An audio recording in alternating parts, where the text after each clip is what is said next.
Welcome to the Ulysseus Open event. I am Carmen Vargas, General Coordinator of the Ulysseus European University, and in representation of our team, I would like to welcome you to this exciting day where we would like to share with you all that the Ulysseus can offer.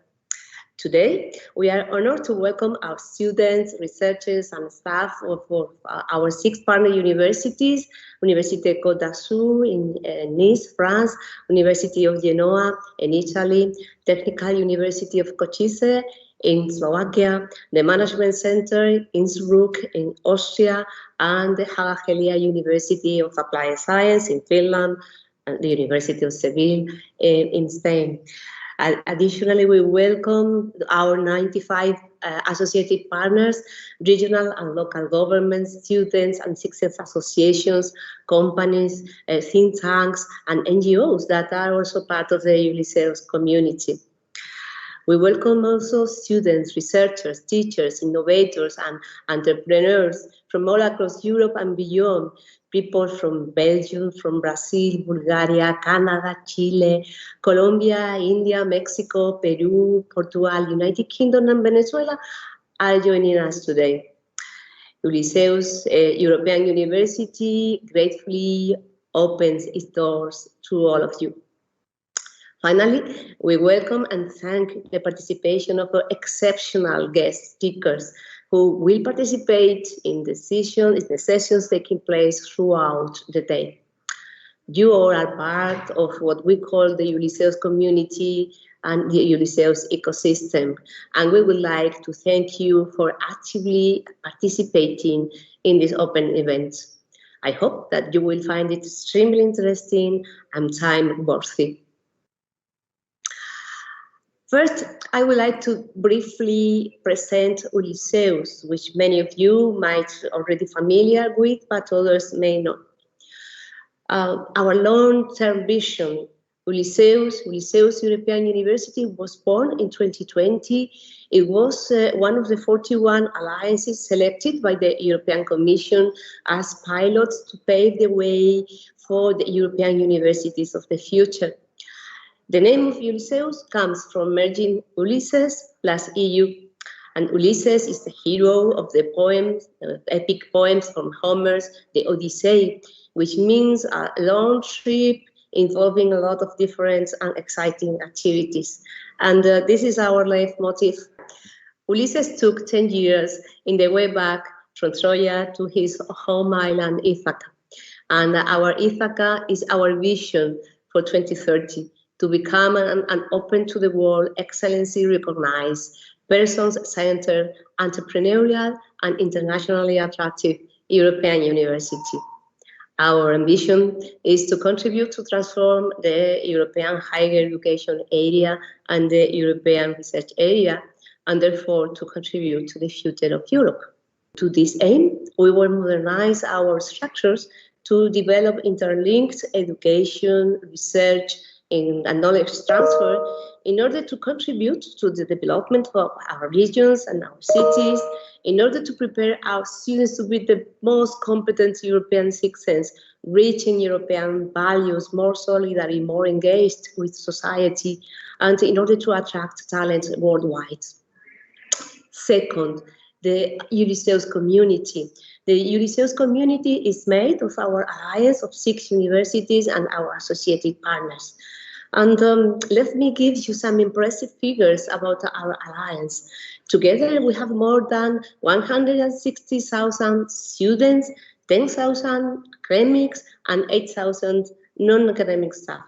Ulysseus is diverse and complementary, from the oldest institutions to the youngest, from comprehensive to specialized business and polytechnic universities, from research-intensive universities to experts in entrepreneurship and academic innovation. Ulysseus is also socially and economically diverse because our universities are in regions with deep differences in growth, in economic growth, in competitiveness, in innovation performance, and employment rates. And Ulysseus is multicultural and multilingual, speaking out of the 7 out of the 24 official languages. But Ulysseus partners universities are not alone in this trip. As I mentioned before, we are accompanied by 95 associated partners comprising regional and local governments, business corporations, companies, citizens and students associations, NGOs. All of them are joining Ulysseus adventures, and all of them are also part of our group. And third, our model structure. In the European Universities Initiative, we were asked to undertake a structural transformation or to become models for other universities. And in Ulysses, we base this transformation process in generating what we have called the Ulysses Innovation Ecosystem. The Ulysses Innovation Ecosystem will be both territorial and digital, and will be rest on two solid foundations. On the one hand, the Ulysses community representing the helix and including the 6 alliance partners and the associated partners. And on the other hand, the Ulysses campus with a participative and joint governance and 3 joint and innovative structures: the central management office, the digital platform, and the 6 innovation hubs, 1 at each university. We want to be participative with the inclusion of students, staff, and associated partners in our governance structures and our activities. We want to be efficient in management, and we want to be sustainable in time. This is why we have designed a sustainability plan in which new projects associated to Ulysses, coming from Horizon Europe and from the new Erasmus programs, will play a crucial role. Europe is facing important health, social, economic, and cultural challenges, and the future of Europe depends on our ability to innovate. Universities are asked to play an active role in this, and our Alliance strongly believes that the way universities can be creators for those solutions is by linking education, research, and open innovation. And this is why we base our model on the Ulysses Innovation Ecosystem and the Ulysses Innovation Hubs. Innovation hubs are the center of gravity for the collaboration between universities, associated partners, in the co-creation process for transdisciplinary and challenge-driven education, intertwined with research and knowledge transfer and the promotion of European values. By 2023, every innovation hub will count on 1 research center, 1 incubator for spin-off, and 1 living lab and 1 open class. Ulysses Innovation Hubs, 1 per partner university, will address 6 thematic priorities for education, research, and innovation. These are digitalization at the Technical University of Cochise, artificial intelligence at the Haga Helia University of Applied Science, aging and well-being at Université Côte d'Azur, energy, transport, mobility, and smart cities at the University of Seville, tourism, arts, and patrimony at the University of Genoa, and food, biotechnology, and circular economy at the Management Center in Innsbruck. This selection of thematic challenges was not made randomly, but was made after an exhaustive analysis of the Ulysses capacities. As I said, Ulysses partners have a very strong commitment with regional and local development. Therefore, the Ulysses Alliance was built up based on our common and complementary strengths in education, in research, in knowledge transfer facilities, and associated stakeholders, aligned with the 6 priorities of our regions, smart specialization strategies, and our strategic plans for our cities. These are our 6 thematic challenges. In summary, each innovation hub will be territorial and will be digital spaces to transdisciplinary educate, train, create, and transfer new knowledge on the corresponding thematic challenge. This strategy for integrating research results into education will allow the development of challenge-driven educational and training programs like joint master degrees, joint doctoral programs, mobility, and internship. As you see, the construction of this Ulysseus University and its innovation ecosystem is a very exciting endeavor. We invite you to participate in these programs because they are all open to collaboration. To know more about the innovation hubs, we invite you now to watch our incoming video. Please stay tuned and discover what Ulysseus Innovation Hubs can offer you. Since Ulysseus started, I was asked many times what an innovation hub is and what a hub is doing. Innovation hubs are the center for co-creation activities inside Ulysseus. They aim to boost co-creation processes, research projects, and bring students and academia together. An innovation hub is an initiative that offers content interweaving research, education, and innovation around a strategic theme. An innovation hub is a physical place where people meet to share knowledge. For me, an innovation hub is more than a structural element.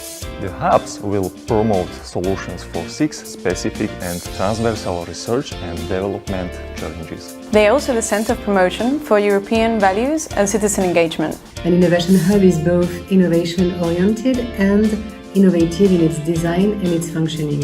An innovation hub is an active innovation ecosystem consisting of students, teaching and organization staff, researchers, stakeholders, and entrepreneurs. Essentially, the innovation ecosystem of Ulysseus is a fresh approach for finding innovative solutions for complex societal problems, together through co-creation. We want to develop Ulysseus Alliance as one transnational platform with innovation hubs as leaders in regional innovation ecosystems. Innovation hubs promote a challenge-driven approach in which transnational teams of students, academics, researchers, and external stakeholders tackle important issues for Europe. Specific know-how, experience, and expertise of each partner give us a chance to meet those challenges and turn into reality. Different stakeholders and different academic staff and non-academic staff, citizens, students can join our activities and boost our innovation hub. For example, students, professors of the university, business people, and also people working in not-for-profit organizations. In principle, everyone who wants to support the idea of implementing a European university of the future. Our aim is to motivate researchers and students to conduct research in a way they will be able to transform its results into the market products and services. The scope of the Innovation Hub Energy, Transport, Mobility and Smart Cities is on efficient and sustainable energy storage and production, as well as mobility and transport towards the cities of the future. Our innovation hub is focused on tourism and cultural heritage that are very important for both the development of a territory from the economic point of view and for the quality of life and the identity of citizens. Within the Aging and Wellbeing Innovation Hub, we will be studying the aging phenomenon, the mental and physical well-being associated with aging, the prevention of chronic diseases, and eventually the environmental exposure to pathogens of all kinds. The scope of our Innovation Hub is digitalization, which means efficient digital transformation of industry and public services. Our Innovation Hub, Food, Biotechnology and Circular Economy, is focusing on the following challenges of the 21st century. First, food and water security and safety. Second, increasing sustainability within the food chain. Third, waste reduction and recycling. And fourth, reduce pollution and climate change. The AI Innovation Hub at Hagahelia links talents and people to specific EU research proposals to boost university-industry cooperation and to create startups. We focus also in some of the domains of AI, as big data, IoT, using AI, blockchain, image recognition, visual recognition, and natural language processing. Our Innovation Hub will be both a digital and a territorial space to educate, train, create and transfer new knowledge in fields such as energy, electronics, engineering, architecture, mathematics, and others. The pandemic crisis showed us how the culture is important for people, and also how cultural heritage and tourism are economic engine for the wealth of a state, of a country, of a region. Many disciplines will be involved in this transdisciplinary approach, such as biology, general and preventive medicine, cognitive sciences, psychology, physiology, gerontology, but also economics, chemical sciences, geography, and so on. Our Innovation Hub will work with experts from the field of digital technologies, as this is our primary know-how we are providing within Ulysses Alliance.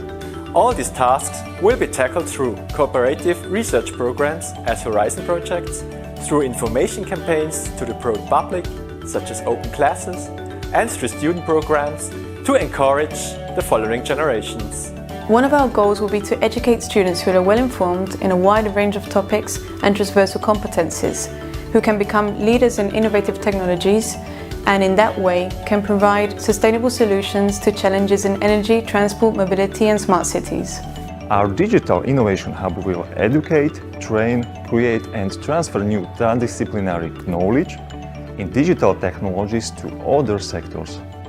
We will focus on continuous improvement and open innovation of services for digital transformation. We invite you to get involved in the innovation ecosystem at Ulysses and participate in the ongoing co-creation processes. As a citizen, follow Ulysses on social media and get informed about Ulysses in general and the Innovation Hub in particular.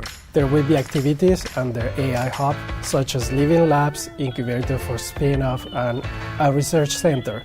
As a student, keep your eyes open for double and joint degrees in our hub.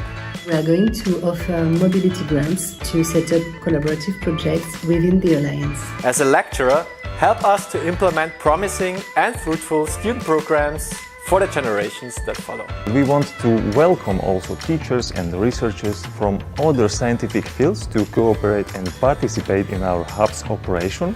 While we see digitalization as a wide trend influencing each science, field of interest and segment of society. As an entrepreneur and researcher, take your chance to be involved in a first-rate EU project to tackle the great challenges we and the generations that follow are confronted with. People can assess if they want to share their knowledge using the model of the circulation knowledge, something different respect to the traditional model of transferring knowledge from professors to students. We are going to organize online workshops both locally at Université Côte d'Azur and with the entire Ulysses Alliance, so that researchers, students and all interested partners and stakeholders can meet and participate in the hub's activities. As you see, there are manifold ways to get involved. So take your seat back and set sail with us on this great journey. If you wish to stay informed on our latest activities, don't forget to sign up for our newsletter and follow us on social media. So take your chance. We want you for Ulysses.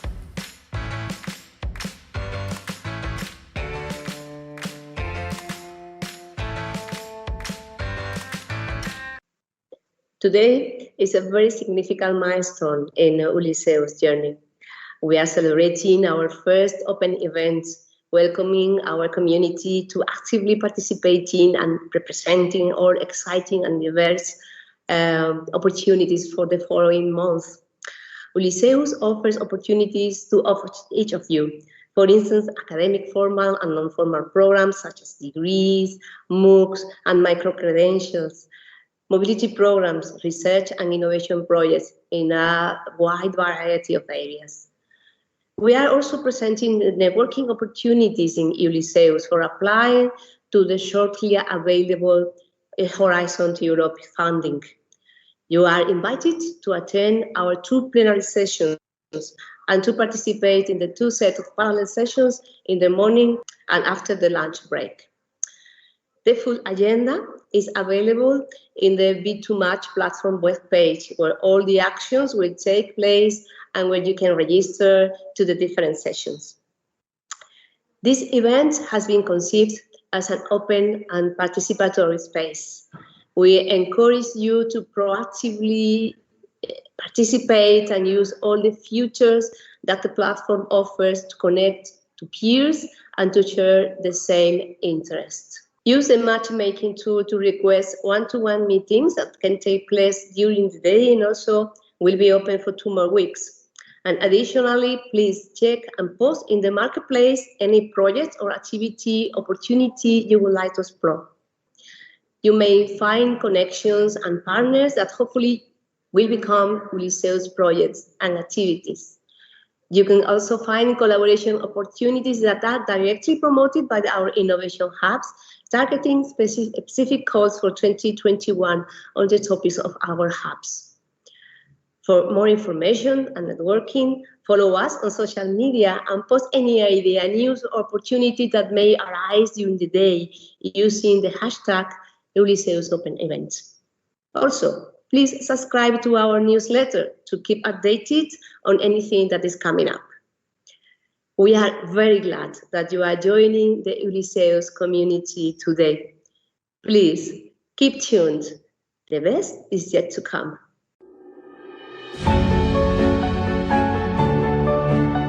Welcome to Ulysseus, the European University for the citizens of the future.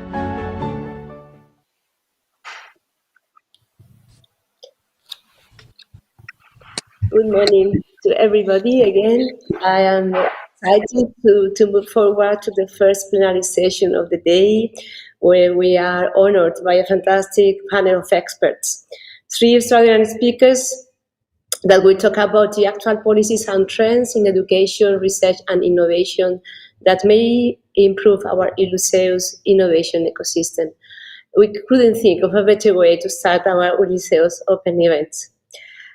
Our first speaker is Professor Sierks Kluting. He currently serves as Utrecht University Distinguished Professor, President of the Academia Europea, member and interim chair of the board of SAPEA, and chair of the Regional Coordinating Committee of the International Lithosphere Program.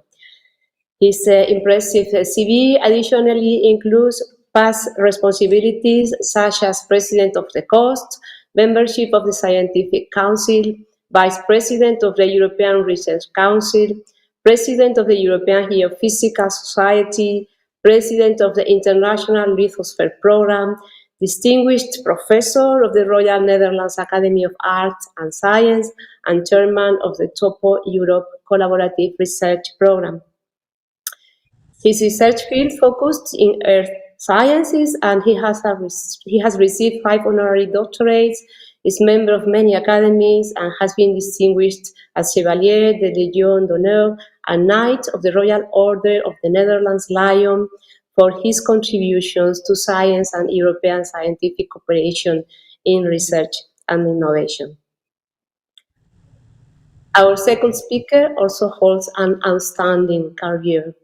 Dr. Johan Stierna serves currently as team leader and scientific advisor of the EU policy in the European Commission Joint Research Center based in Sevilla. He is specialized in research and innovation policy development and university policy at EU, national and regional level, and currently leads the team on smart specialization and place-based innovation for sustainability. Before joining the Joint Research Center, he worked for 15 years with research and innovation policy development at the European Commission DG Research and Innovation in Brussels. In those years, Dr. Stierna was responsible for the Sherpa's report to the RISE High-Level Advisory Group to EU Commissioner for Science, Research and Innovation, and he headed the EU economic analysis and the use of indicators in R&I policy making, editing Innovation Union competitiveness reports. Before, he worked in the DG Education and Culture, where he contributed to European higher education policy in Erasmus Action, e-learning, and the preparation of the Bologna process.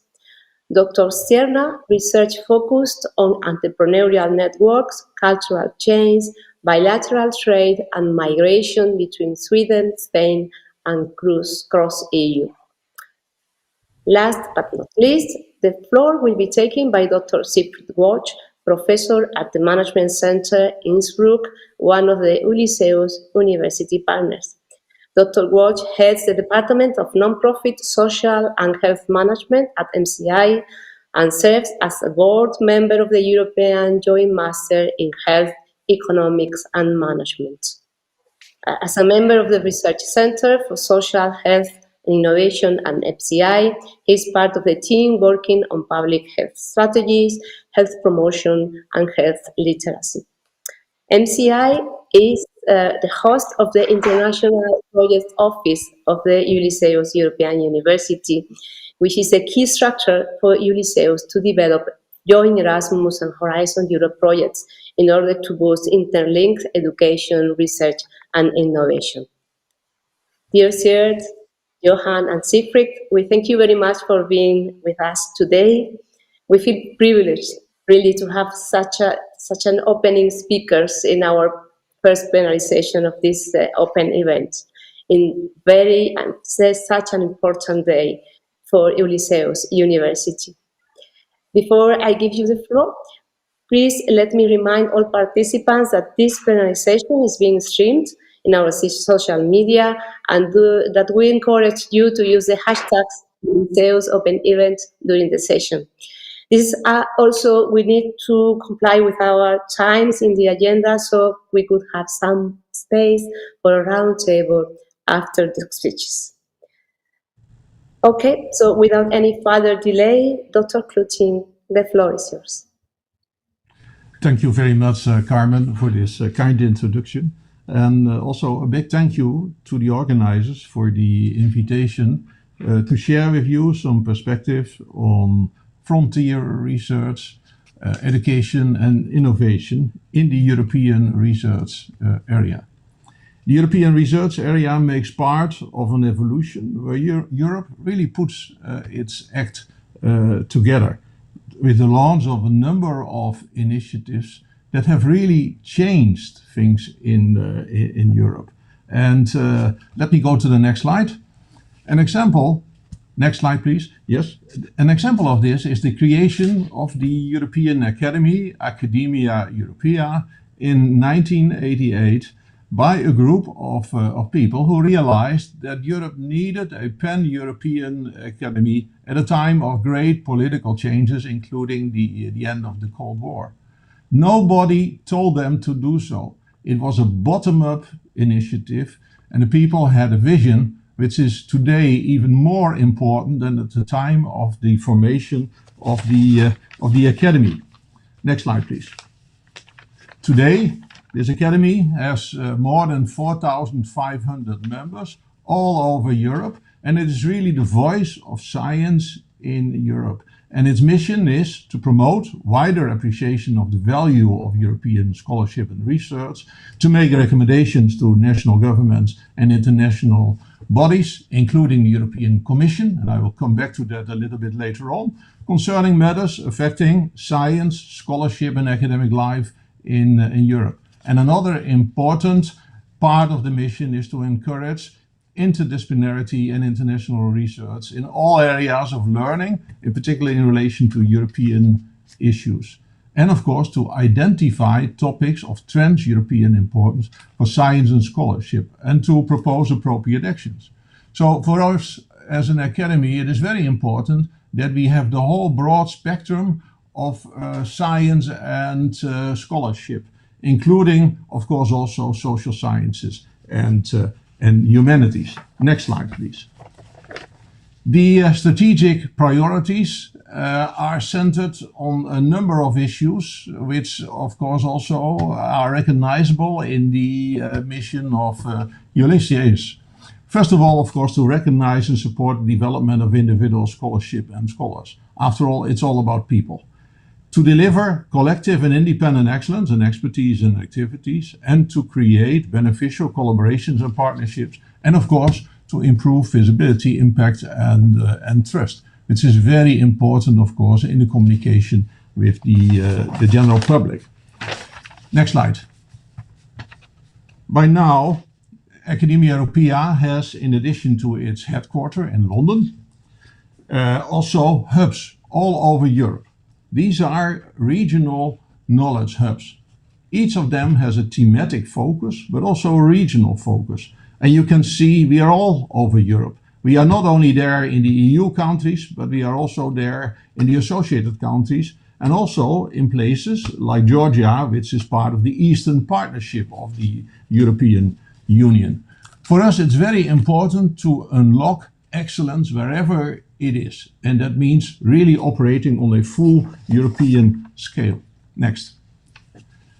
A recent addition to the organization of the European landscape is the Young Academy of Europe.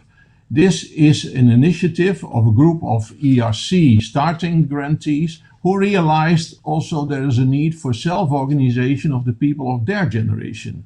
With this Young Academy of Europe, they took the future of their own generation in their own hands. And I think this is very, very important. And we are very pleased with this development. And also the Young Academy of Europe is involved in the scientific advice mechanism in the coming years. Let me go to the next slide. The scientific advice mechanism to the European Commission is another example of a recent development that is basically a game changer.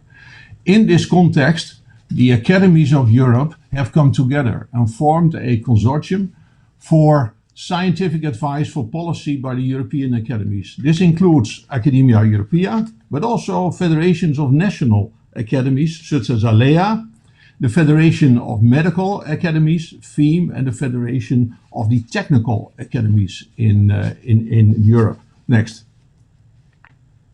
And this mechanism is not only involving this consortium of the academies, which prepare the evidence review reports on where the science stands on the topics where the European Commission asked advice for, but also a high-level group of 7 chief scientific advisors. And it is very important that the questions that are put forward by the European Commission come from the whole breadth of the European Commission, from all the commissioners. And let me give you a little bit an example of what has been done so far. Next. Well, first of all, what are we doing?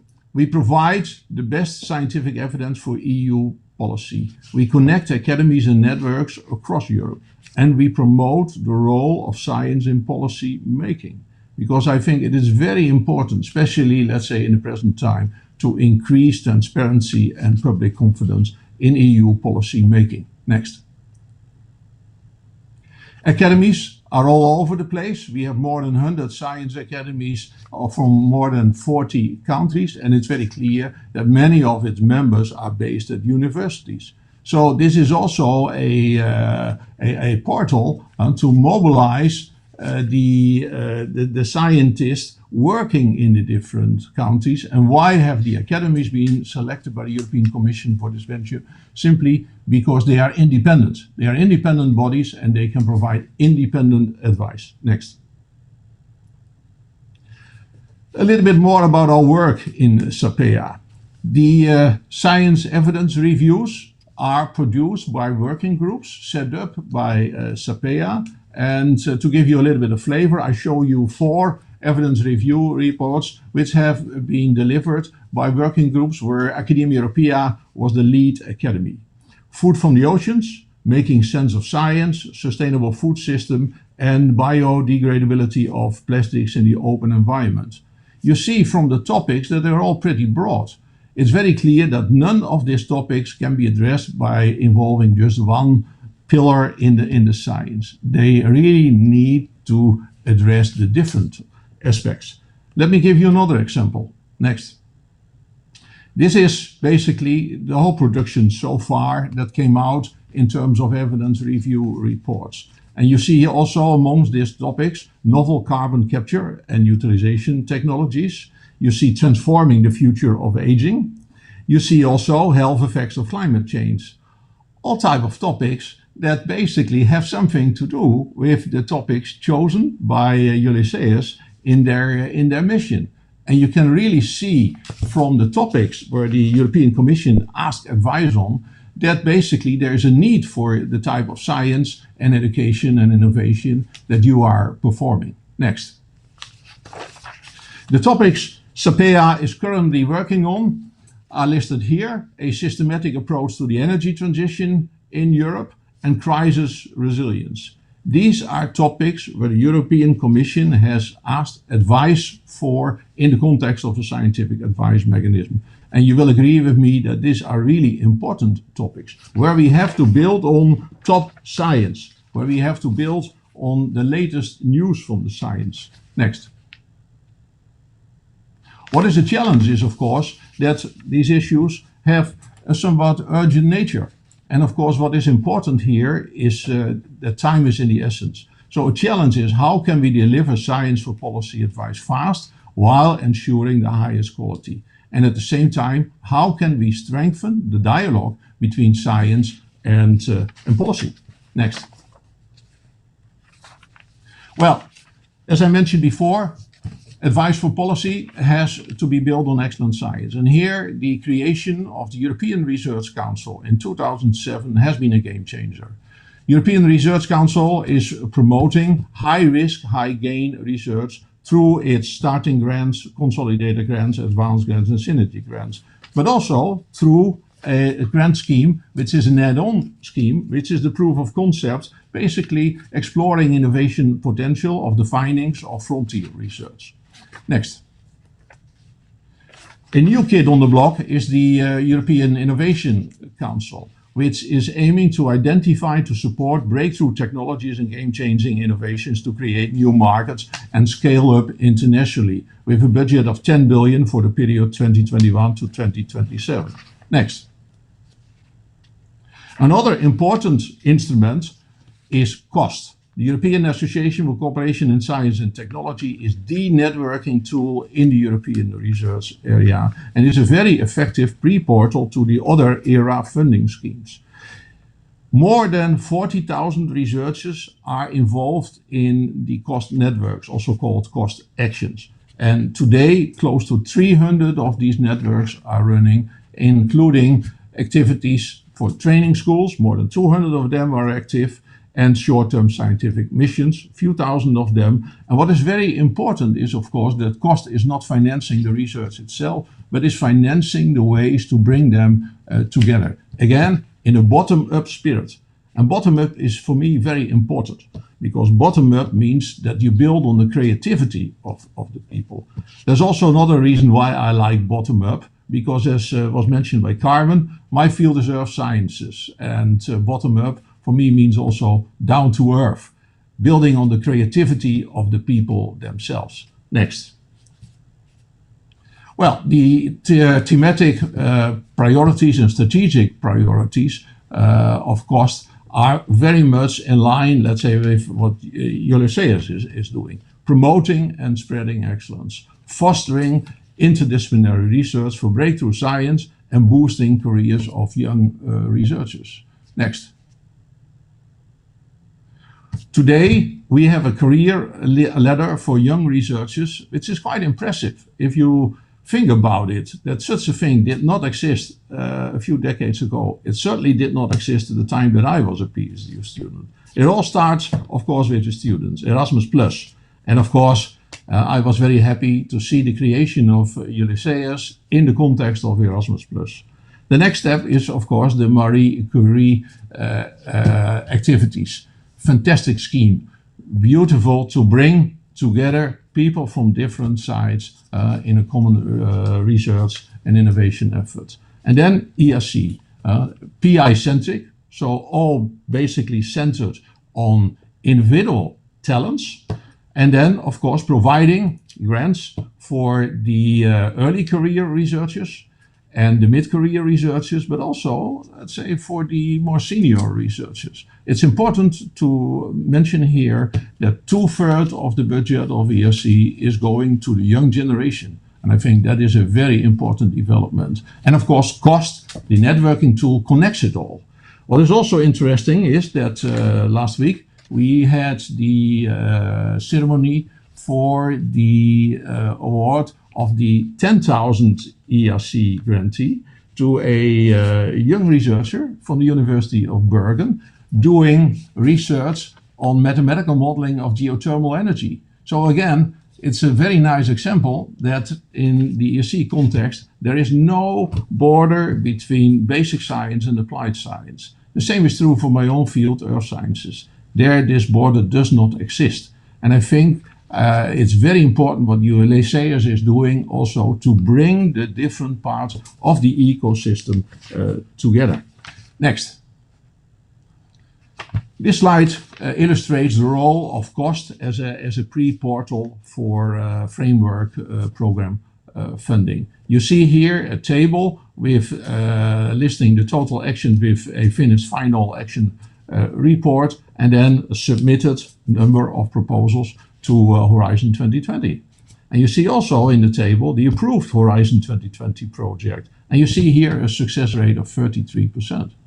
This is more than twice the average success rate. We all know that the European programs are very competitive. Very high quality proposals are selected, but it's very clear that networking helps here to prepare a top proposal. It helps because basically the cross-fertilization of people in networks and the mixing of different generations and different backgrounds is very helpful to be successful in an open competition for European funding. And of course, we should realize that Horizon is the largest research funding scheme with public funding in the globe. So it's worth to go for it. It's also providing the successful applicants with a quality label. Next. Also, COST has recently come up with an innovator grant, an add-on grant, also to harvest on the fruits of research findings coming out of the COST networks. So you can see basically that innovation is being explored at different levels within the ERC, within COST, and through the new European Innovation Council. So the sky is wide open.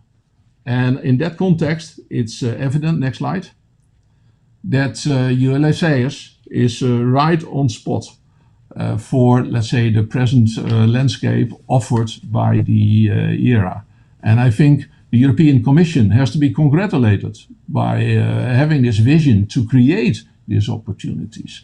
And it's very clear that the 5 European challenges identified by Ulysses with one vision are basically providing the potential to make this alliance a hotspot for research, education, and innovation. So let me finish here with the next slide. And speaking out, warm congratulations to Ulysses for perfect timing, perfect positioning in the era, and for a fantastic effort to connecting academic innovation and entrepreneurship at a full pan-European level. Congratulations. Thank you very much, Sir. I am very glad to hear that you like Ulysses. And we will have some time for an open discussion later on, but before that, I would like now to give the floor to Dr. Stierna. Yes, many thanks, Carmen, and congratulations as well from my side. It's a fantastic adventure that you are starting. It's really. I was thinking when I saw the video in the beginning of when I started my studies myself, I wanted to study abroad. So I'm born in Sweden, and I wanted to study abroad. And I had to write letters to the different universities all across Europe, normal letters, and got responses, in that form. And there was no Erasmus and nothing like that. Later, I had the privilege to work in the Commission with the Erasmus program. And when I did my PhD, I wanted to have a European PhD. I worked between the Swedish university and Spanish university, but I couldn't because the panel of the PhD in some countries they could not ask questions in English, so it was not possible to join professors from one country to another in the same panel. So there was no possibility. So this endeavor that you are embarking on and with a European university is fantastic. Congratulations, and I hope it will really be a big success. I would do my presentation today a little bit putting you into the European policy context, complementing to what we saw on the science and impressive scientific bottom-up construction of Europe. So this is more the European policy landscapes. And let's see here. I wanted to say first that we are now living in an historical moment. We are investing so much money, so it's scary. It's more than 10 times the Marshall Plan, the famous plan to recover after the Second World War. And our objectives in the innovation policy is that innovation should be a driver for economic cohesion, increasing the knowledge intensity of our economy, for economic recovery, and to a more sustainable society, which you also have expressed in your objectives of the Ulysseus. So I think that your university will have a big role to play in all of these three big components. The new Commission, for the first time, is introducing in its policy a directionality. And the directionality is linked to the European Green Deal. And the President, Ursula von der Leyen, stated that just like Kennedy wanted to have an American on the moon in 1961 and achieved it, we wanted to be a climate-neutral European and EU by 2050. And this is a very bold statement that will engage many of the activities that you were saying, both on education, on research, and on innovation.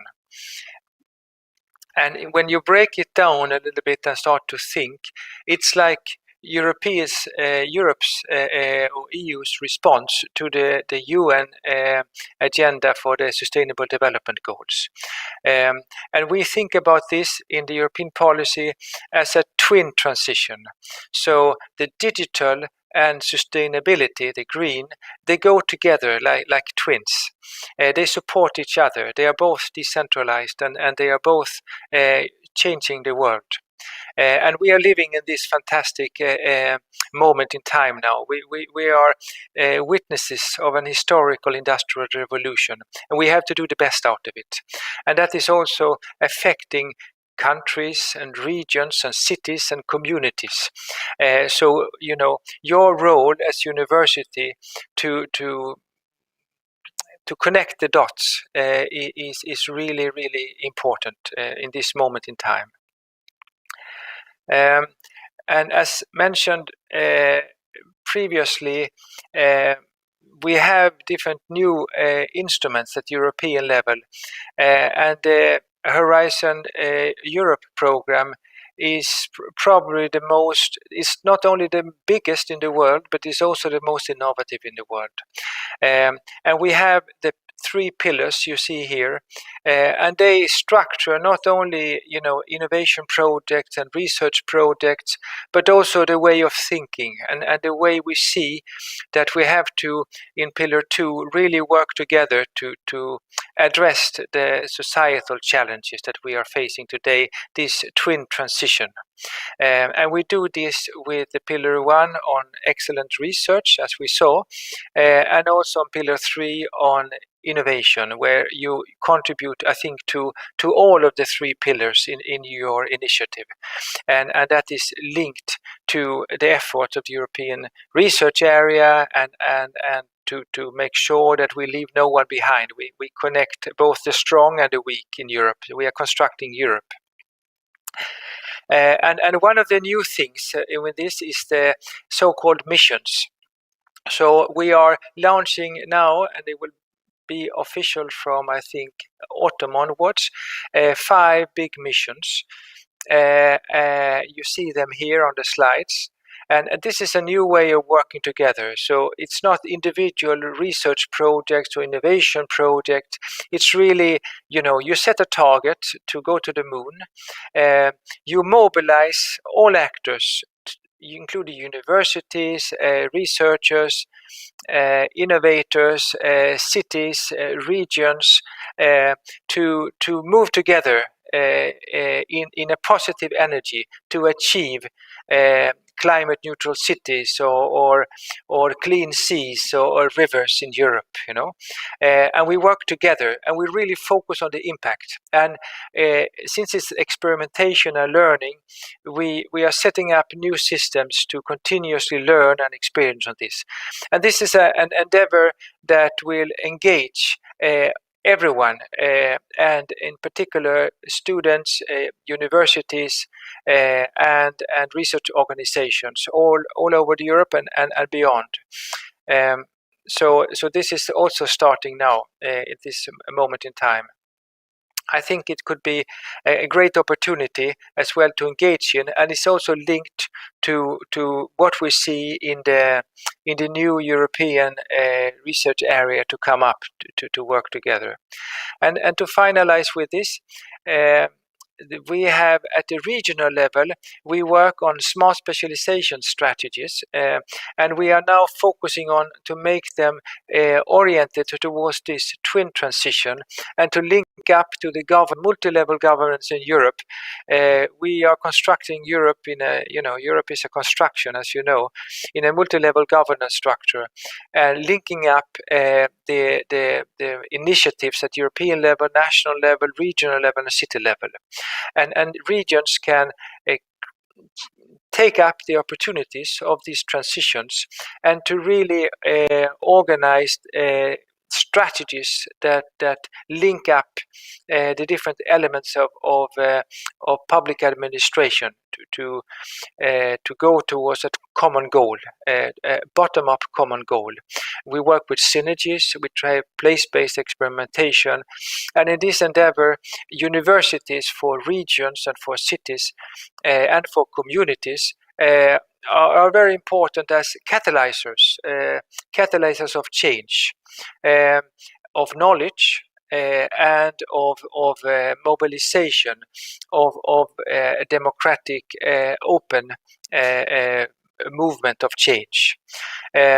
We need, for instance, new skills, new professional profiles, new lifelong learning opportunities, because these transitions towards the new economy, which is a green economy and a digital economy, a decentralized economy, will not always be easy. So we really do have to count on all efforts we can have to so everyone can accompany this actively with entrepreneurship in a broad sense, with positive energy and creativity, bottom-up creativity, linking up to this overall objective. And I will finish with a little bit of a reflection myself on universities, because you mentioned the openness, and we have had in the European Commission, the European Union, a strong policy on openness, and we focused around open innovation, open science, and open to the world. And we could add now, after the COVID, also open education. And in all these areas, it's really the platform way of working, perhaps even what we are doing here today, which would prime in the future. And that will put a lot of challenges also for universities as institutions to transform into this new, if we have open science and researchers are able to publish in open science, even on their own platforms and in their own, perhaps even funded through crowdfunding, the landscape will change and the role of the institutions will change. And I think that such an advanced and new initiative as Ulysseus European University is really on top of this change. Education, it's fantastic that when we speak today and we listen, we have voices speaking in English, but with, like myself, so many accents, so many from so many different countries, with such a diversity that we built upon. So open education is also, teaching in English, recruiting from all over the world, open to the world, to be, solidarity, to show how we can also be a big player, sharing knowledge with other parts of the world that are less privileged than ourselves. And open innovation, as you mentioned yourself, with open innovation ecosystem, to work together in a new way, to shape the agenda, to co-create the agenda of the future between cities, cities administration, universities and firms, working with specific shaping societal problems, challenges at local level for the bigger picture. So I will end here. I remain at disposal for questions, but Carmen and colleagues, many big congratulations, and count on the support also from the DRC to collaborate in your community. Many thanks. Thank you very much, Johan, for this very nice context and introduction of at the European level. For sure, Ulysseus takes the four openness as big challenges for us, and we are taking them into account in every activity that we do in our project and our university. I don't like it. The name project for me is very short for Ulysseus. Ulysseus is the university. It's a big challenge for us.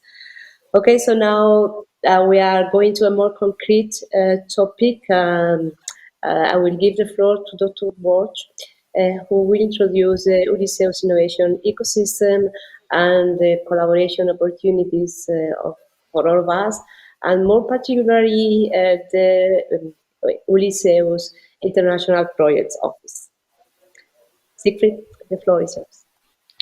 Thank you. Thank you very much to all of you for this excellent presentation highlighting the opportunities in this European research and innovation biotop. And it's my great pleasure to guide you now into the world of Ulysseus and what Ulysseus provides, what kind of opportunities it provides when it comes to research and to the contribution of this European agenda. So, just allow me. The agenda for this short presentation is what is the Ulysseus satellite project. As Carmen mentioned right now, Ulysseus is a university, not a project. The projects will follow, and I will explain you a little bit what that means. What is the characteristic of such a satellite project? What proposals are planned and what kind of ideas do we have already in mind?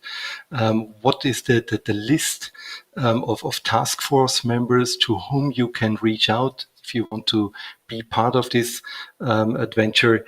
And what are the next steps, not only to network, but also to engage concretely in some projects? So why am I talking about this, representing the Management Center Innsbruck? Well, MCI is responsible for the joint international center within Ulysseus, which consists of the Mobility Office, organizing mobility and internationalization activities across our 6 universities and Ulysseus, and responsible for the International Projects Office, facilitating all the proposal that we will hand in the upcoming months and years. So, and what is and how will we contribute to this European agenda and European challenges? Well, thank you, Gert, for using part of this slide, which shows into which direction we are heading. We are heading towards the modernization of universities. That means we are, by developing a long-lasting Ulysseus territorial and digital innovation ecosystem, we aim to contribute to the development of our regions and cities. So we all feel closely linked to our cities and regions. Formal associate partners are all our local governments and city governments. And we are aiming for the implementation of a student-centered, flexible, work-based European joint program so that our students can use the opportunities of all these regions and cities. We aim to reduce the competence gap as a combination of innovative learning and teaching activities. We enhance the knowledge and practice of the European values by shaping a European citizen of the future, by contributing to this European citizenship of the future, to respect human rights, equality, and inclusiveness. And last but not least, we are ambitious to promote an open to the world model university by a combination of in-person and virtual mobilities. Very demanding, very challenging. We want to have 97,000 students and staff members being already mobile in the next 2.5 years. So ambitious, large-scale mobility within our Ulysseus University. Let me press the next slide. But now to research and to our project and joint projects. So what is a Ulysseus satellite project? Projects will be prepared and managed by the Ulysseus Alliance and will contribute to these 5 European challenges. These projects will provide solutions for any of the 6 Ulysseus-specific and transversal R&D, regional and local challenges. And the topics we have chosen, and you see how they overlap with the European agenda, are artificial intelligence, coordinated by our colleagues in Haga Helia, Helsinki, digitalization, coordinated by our colleagues in Košice, food, biotechnology and circular economy, coordinated by my colleagues here at MCI. Tourism, arts and heritage, coordinated by our colleagues in Genoa. Aging and well-being, coordinated by our colleagues in Nice. And last but not least, energy, transport, mobility and smart cities, coordinated by our colleagues in Sevilla.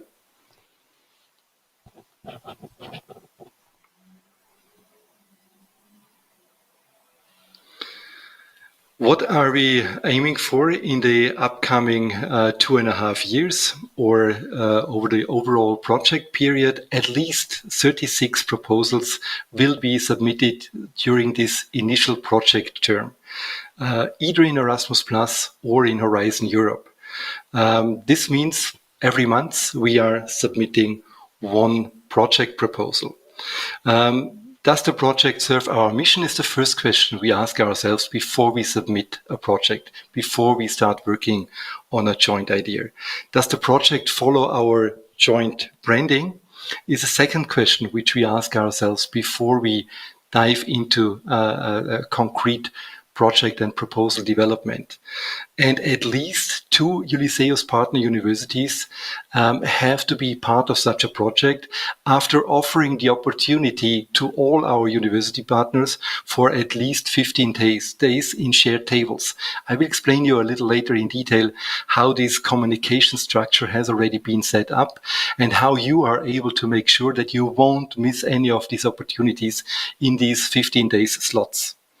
Because there is already in place a weekly announcement on possible projects, project updates shared by the International Projects Office with all the other project officers, with the Innovation Hub officers, and further with all those who are interested in coordinating future projects.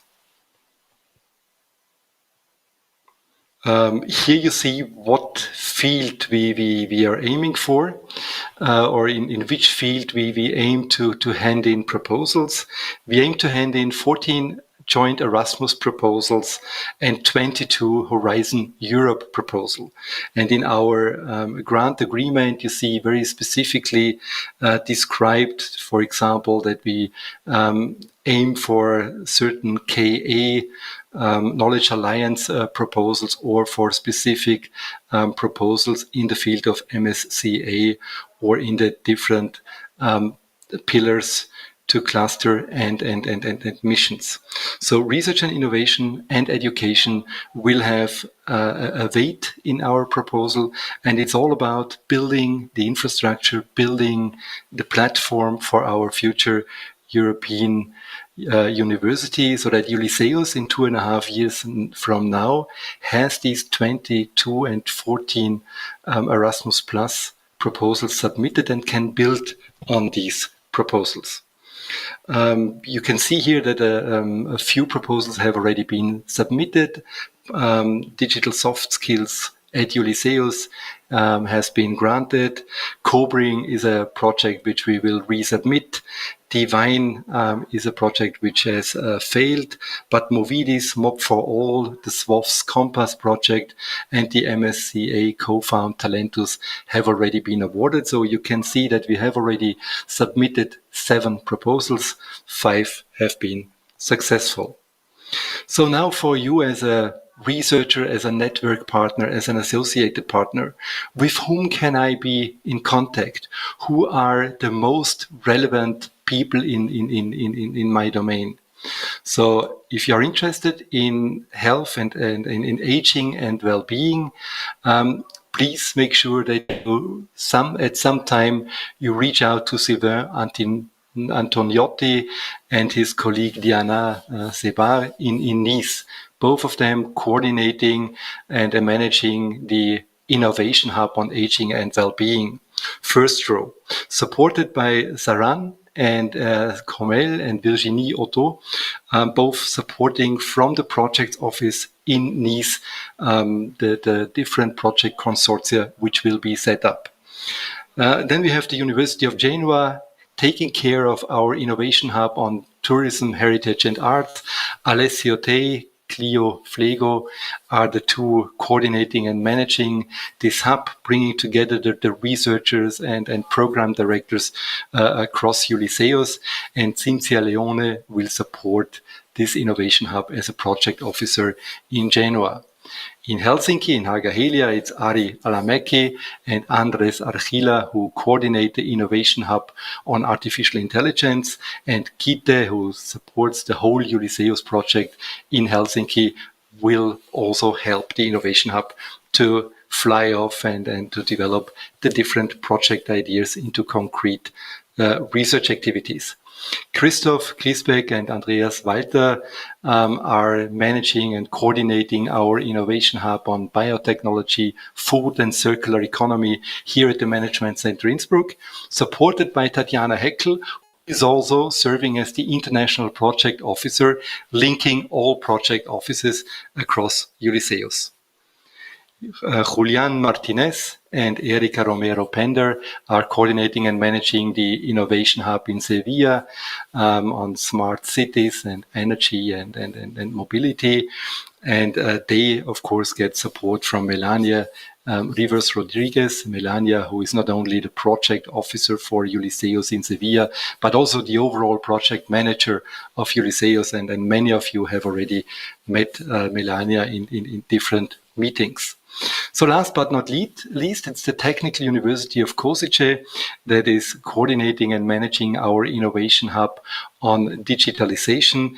And you can imagine digitalization and artificial intelligence have close links and will closely work together, as there is also a link between all of those innovation hubs and opportunities to work across. But for now, the digitalization will start in Košice, and Maria Radwanska will support as a project officers the setup of this Innovation Hub.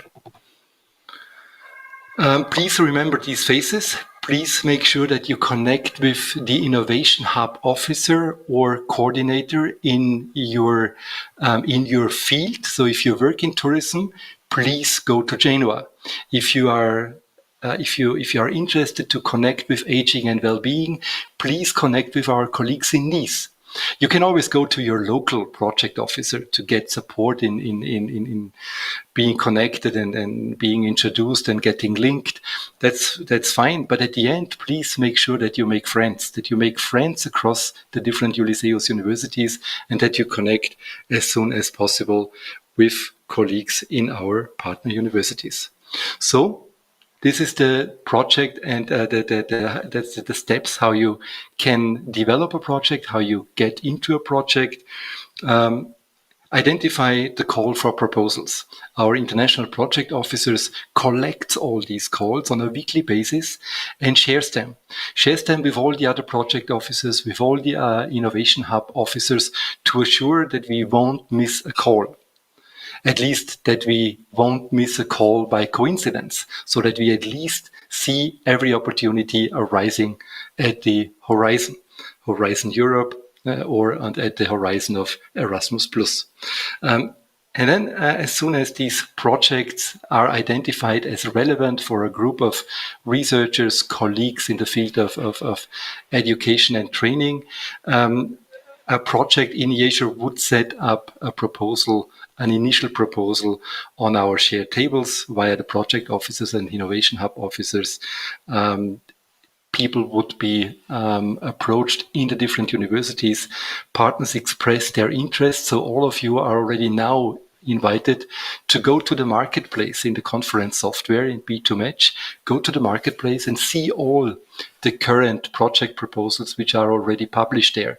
So look at it, find your topic, reach out to your Innovation Hub officer, and develop your ideas further to see if there is other colleagues in the Ulysseus biotop that are interested to connect quickly with you.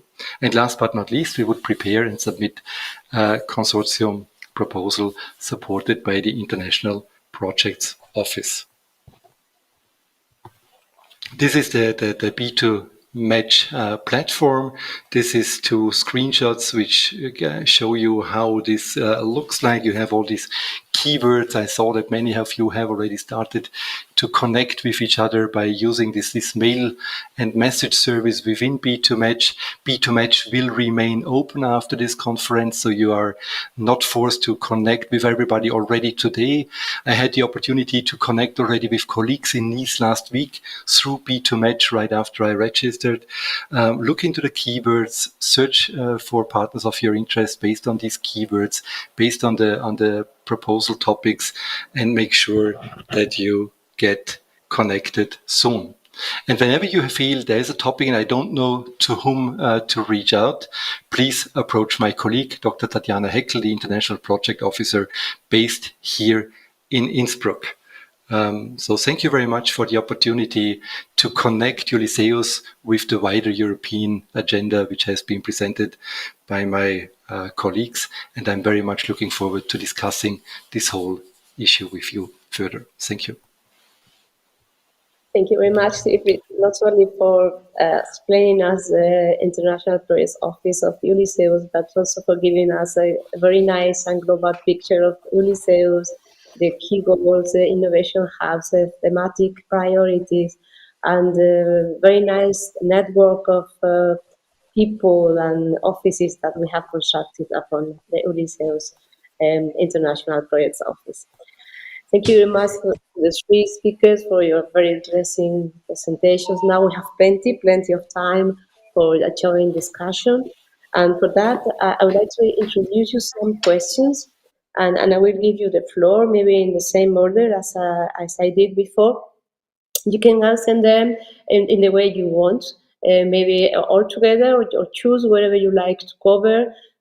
Feel free also to have a joint conversation if you wish. Okay, so here they are. The first one is, what do you think is the major role of universities in the new regional policies in the post-COVID scenario? The second is a multiple question. What are the main transformations of the European education and research areas that should be made? It is possible to design an effective education interlinked in research and innovation. First, in times of uncertainty, what would be your advice for students? Do you think that what do you think that will be the most important skills in the future? And do you have any specific advice for early stage researchers? Finally, after all that has been said, what do you think that could be done to reinforce the Ulysseus innovation ecosystem? Okay, the floor is yours. Maybe we could start with Stuart, if you agree. Yes, thank you very much. As evident also from the presentations of Johan and Siegfried, we are in a very dynamic environment with a lot of momentum, not only because the start of Horizon Europe, but also the important changes in the society. And I think we are very privileged that we have a commission with vision, not only for research and education, but also very keen to take into account what we learn from research findings, to take that into account for policy advice through, for example, the GRC, and also due to the operation of the scientific advice mechanism. I think this is a development which is very fortunate. Let me relay this to basically what happened during my research education and follow-up. Well, geology does not stop at the border. And I was very lucky to be appointed as a professor with the opportunity to build up a research group at the time that the Berlin Wall came down. And finally, through this, we could work on the full scale of the European tectonic plate. And basically involving in my field 80 PhD students from close to 20 different nationalities, from both East and West, North and South, and this made us a powerhouse. This would have been impossible without this changing context and without the instruments provided by the European Commission. So my own experience in my own field made me a big fan of the European project. The question about the role of universities is an important question, of course. The universities are not, let's say, a standalone operation. They are part of a broader ecosystem. That's very clear from the previous presentation. They will continue to be the hotspots for bringing people together, to connect them, making them eager to learn. And of course, they should be the sites of academic freedom, standing for the European values. I think this is very important. Foster creativity. Without creativity, nothing will work. When we talk about the main transformations, I think that's exactly what you're doing in Ulysses. You act locally, but you think globally, connecting frontier research with innovation on a full pan-European scale. My advice to students is to be proactive. Take these new opportunities. Go ahead and be outward, because it should not be taken for granted what is offered. Utilize it, but also come with your own ideas, and there must be space in the configuration for this proactive and bottom-up thinking. For early stage researchers, of course, we have the instruments today that we didn't have some time ago. And as I mentioned before, Horizon Europe is there for you and was rightfully mentioned here by Johan. It's not only the largest public funding scheme in the world, but it is unique in terms of the combination. So there is space for everybody. That's, I think, an important point. Mobility is the key. Mobility is also the key. Again, brain drain. Brain circulation is essential. And by setting up platforms such as Ulysses, basically you can generate synergy by having activity at different spots. No brain drain, but really synergy and sharing of experience and a shared approach to the future. So when you ask me, well, what would I advise basically to further reinforce the Ulysses system? I can only say continue learning by doing, and of course keep the door wide open for bottom-up initiatives and for original ideas. High gain, high risk goes together. And as long as the people basically have the spirit and have fun by being part of this beautiful invention, then I think you basically mark something that will be changing their horizon. And in that sense, I realized that today is the first day of the rest of the life of Ulysses, and I wish it a long life. Thank you very much also for covering all the questions, and especially for your enthusiastic support. We feel very enthusiastic also, and plenty of joy, and with a lot of volunteers for working very hard. I will give the floor now to Johan, please. No, many thanks, Carmen, and I agree with much of what Gert was saying. I would like to say just to first start that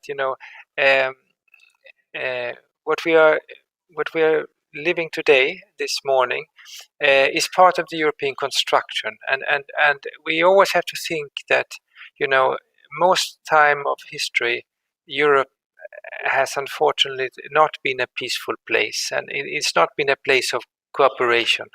And the European construction that started in the 50s has changed this. It's a game changer, and many of the times the way we work together in different parts of Europe is through networks, it's through collaboration, and I think that is for me one of the main importance of your work. So when you as a student move out on international mobility, and when you move back to avoid brain drain and to build networks between the different countries and people, you are constructing Europe, and you are constructing Europe as a new generation, with your energy, with your creativity, with your perspectives that we with more gray hair than you perhaps would not see today.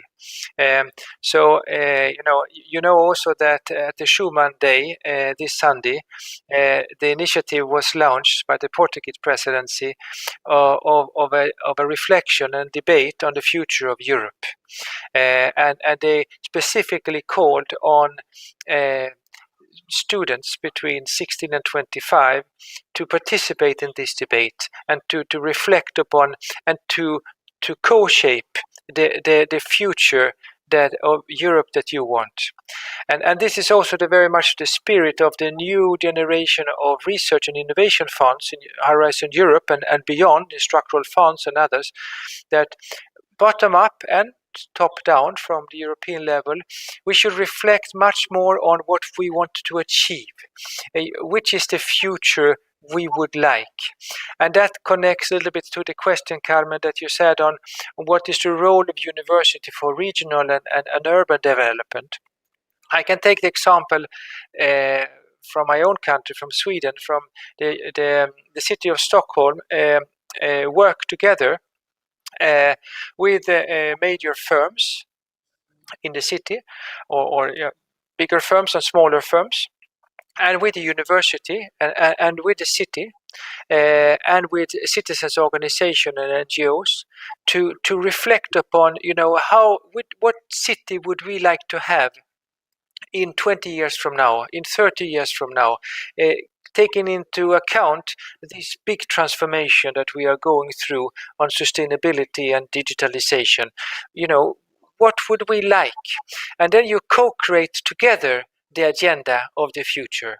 And universities, because of your platform, because of your knowledge, because of your legitimacy, because of your fantastic outreach to all generations and to the knowledge triangle that we talked about this morning, have a wonderful role there to play, and a proactive role.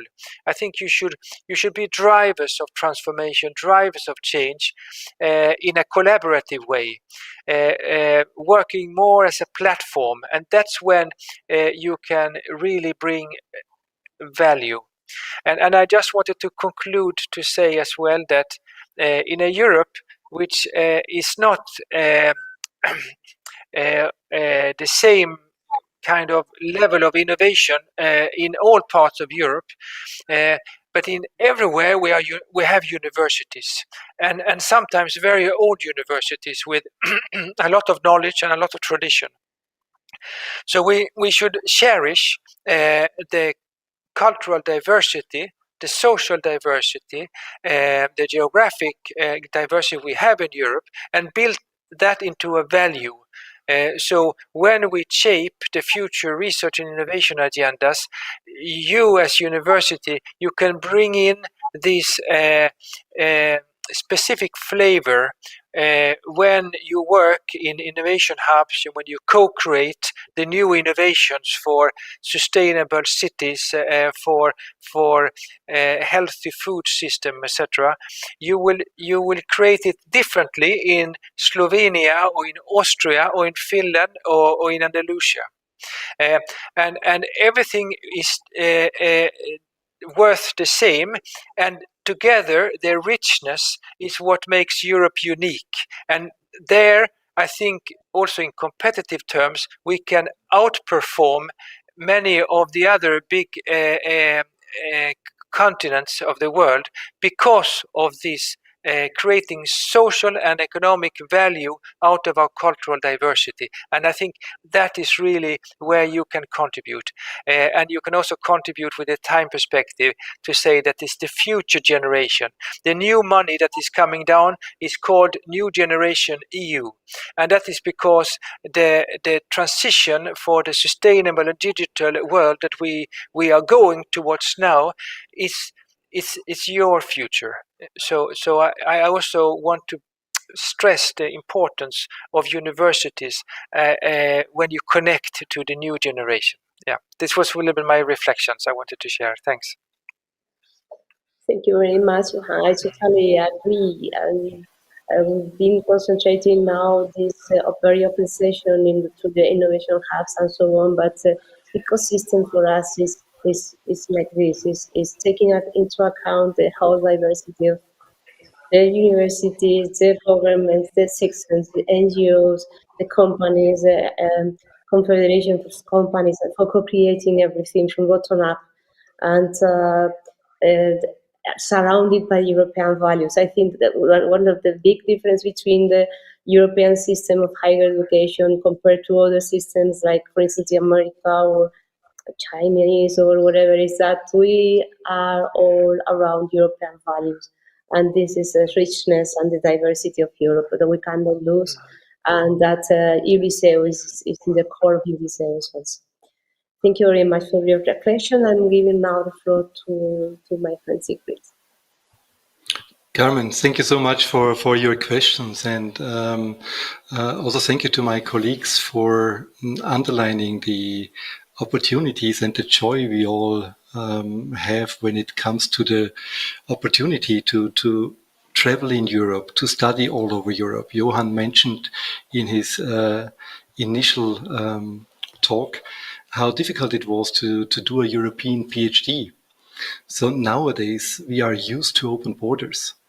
But the COVID-19 pandemic taught us how quickly these borders can be set up again.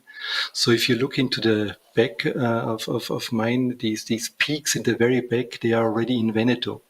So we live here very closely to Italy in the south and Germany in the north. And for us, it was always clear that this beauty of having open borders is something which makes our lives extremely rich. And during the COVID-19 pandemic, we realized how quickly open borders can disappear and how quickly we can lose the opportunities we are already so much enjoying. And therefore, I think this is a wake-up call. That the pandemic is a wake-up call, not only in health or for those people managing social and health policies, but it's very much a wake-up call for us as societies to understand that building a strong cohesion between the different countries is something which is on our agenda. Also of those who have already got used to these open areas. I had the opportunity and the privilege to be part of the development of a European Erasmus Mundus joint master degree. Between 4 European countries. We organized the opportunity to rotate in 6 different tracks between these 4 different universities with joint summer school, joint winter school, joint graduation. And suddenly, with the pandemic, this was more or less over. Or we all had to go to a very steep learning curve. By using digital tools to stay connected, and we managed to stay connected. And the minorities in our universities with the ability, the skills to teach and organize education digitally, they suddenly became the majority. So a year ago, only few of us were able to handle this new world of digital education and digital communication. And suddenly in all our universities, almost everybody is able to handle education, research, teaching, networking digitally. We all long now to get together back and to build up back our travel industry, to build up back our opportunities to connect with each other. But we also have learned how to organize some of the collaborations in a different manner. How to create a jointness across university, not only by traveling and meeting, but also by connecting. So the way we have built up Ulysseus in these first 6 months shows us that a new generation is at the start. And there was no generation of students and young researchers before you who have been able and capable to permanently connect and work across institutions, across borders, across long differences. And I think that's a huge strength. So rebuilding Europe after COVID-19, one of your questions, Carmen, has to do with the skills we developed as universities. It also has to do with the ability to manage. And you also asked me or asked us what kind of advice we would have for our younger colleagues and students. And very often in undergraduate classes on management, we usually conclude that before you manage others, you start with managing yourself. So self-management as a first step into a managerial role. And if I transfer that to us as the Ulysseus Innovation sphere, I think it's the same for us. We are now setting up our self-management scheme. We are now managing Ulysseus as a European university, building up the infrastructure to contribute to all these other challenges and opportunities that Europe provides for us. Thank you very much. Thank you very much to the 3 of you for this very, very interesting conversation. I think that maybe you could share some other questions and feelings or reflection. That we have a bit more time till 11:30, but it's not necessary if you feel like you have already expressed your reflection.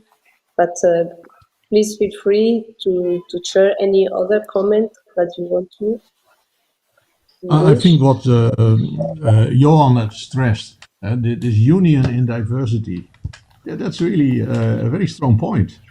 And I think what is also important is that, and I experienced this when I was part of Destination Europe events in the US. I met people who had left Europe at a different time. They could not believe what we have today.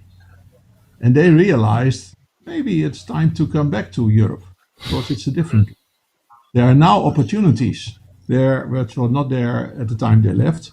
And that is both, let's say, for the big funding instruments, but also for the networking opportunities. And I think that is important. Another issue that I would like to mention here is science diplomacy. Science is an excellent way to bring people together, to build bridges. And that's what we see going on. Let me give you an example. Cost is a very nice example. In cost, we have already included the whole Western Balkan.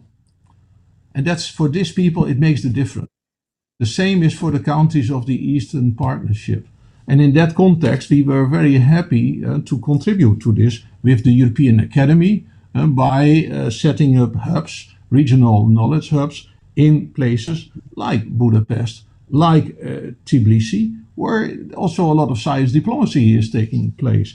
And a hub like Budapest, with the academic hub director Laszlo Lovasz, who just received the very prestigious Abel Prize for his breakthrough research in mathematics. That hub is playing a very important role also in organizing the World Science Forum. So I think what is very important that through these efforts, instead of going, let's say, in a fragmented way outward to the world, we go in a coherent way and we share resources to the benefit of everyone. So I think it's something that is ongoing.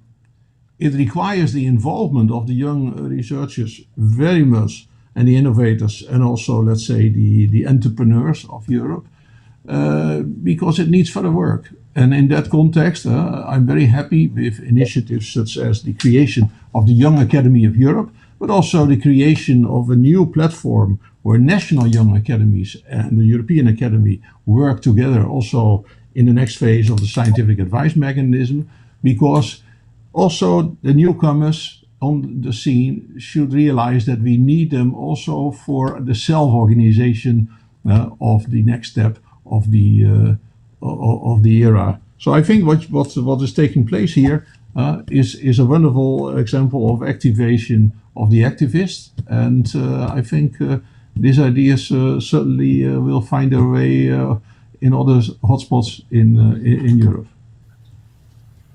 Thank you very much.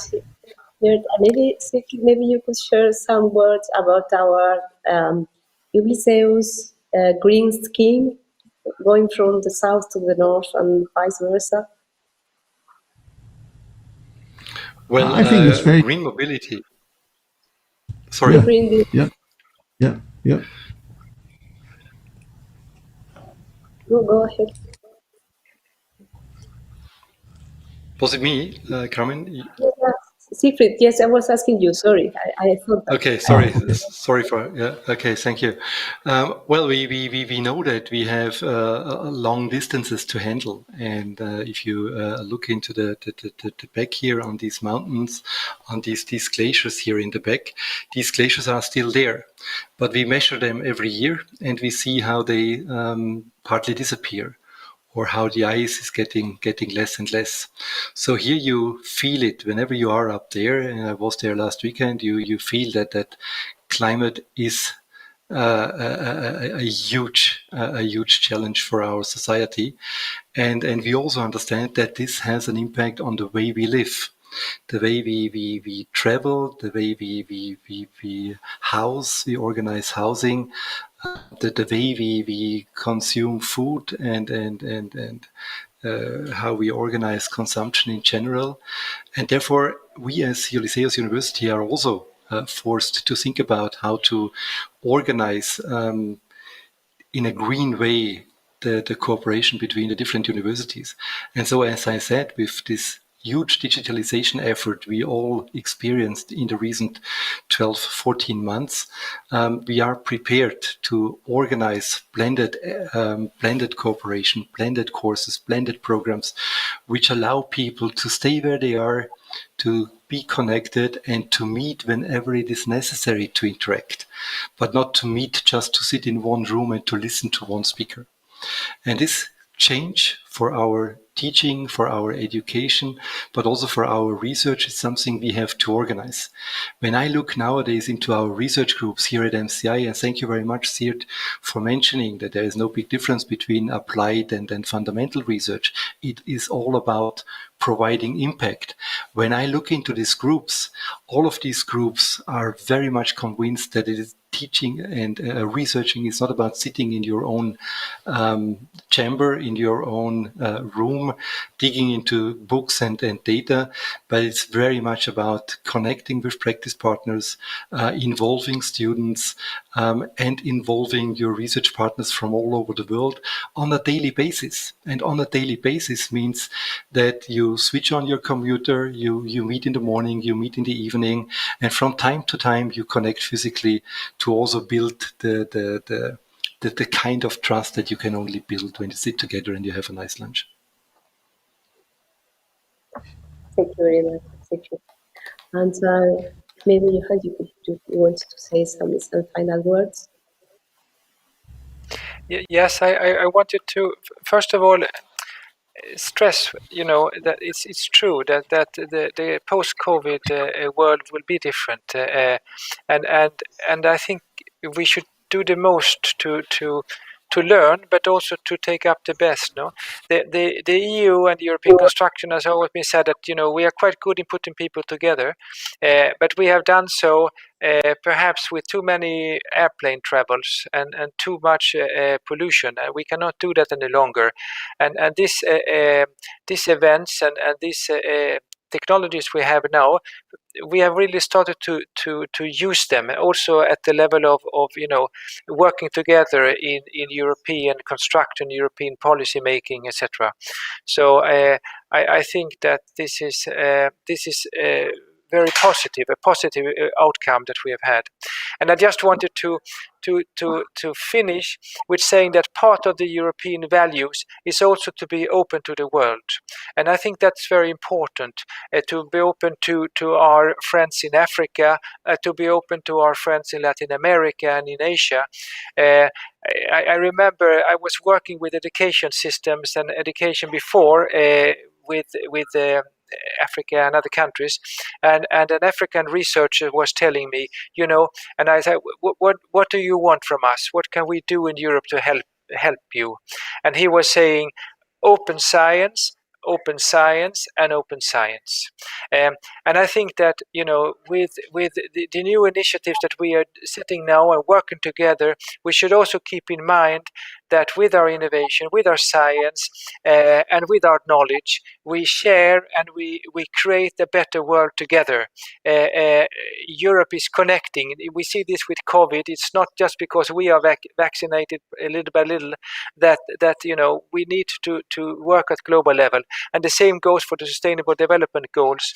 And I think that at a university, working together at postdoc level and even at PhD level to tackle together and to research together the Sustainable Development Goals between biologists, geologists, sociologists, economists, is the future, is the way we should do. So I just wanted to finish with this, that say that, Ithaca is a very beautiful island, fantastic island, but the voyage, the travel to get there, that's the best. Many thanks. Thank you very much. Our deep gratitude to our sectional guest speakers for joining us today. It's been a great meeting. Thank you very much. Now, 3 parallel sessions will follow. Is your student, don't miss parallel session 1, how students can participate in Ulysses, where we will tell you all the programs that we are preparing for you and how students' life in the Ulysses University campus will be. I would like to thank the Students' Association of our partner universities for the great job that they made to make the best of this session.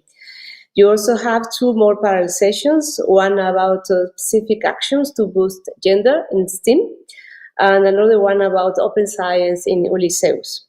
Entrepreneurs, companies, teachers, and researchers, you are very welcome to come and learn more about these 2 topics that are in the core of the New Horizons Europe program. So please keep tuned and book the one-to-one meetings to connect all the marketplace, to network with like-minded colleagues in the Ulysseus network. Collaborations today will bring lots of new activities and projects inside the Ulysseus Innovation Ecosystem. Have a great day.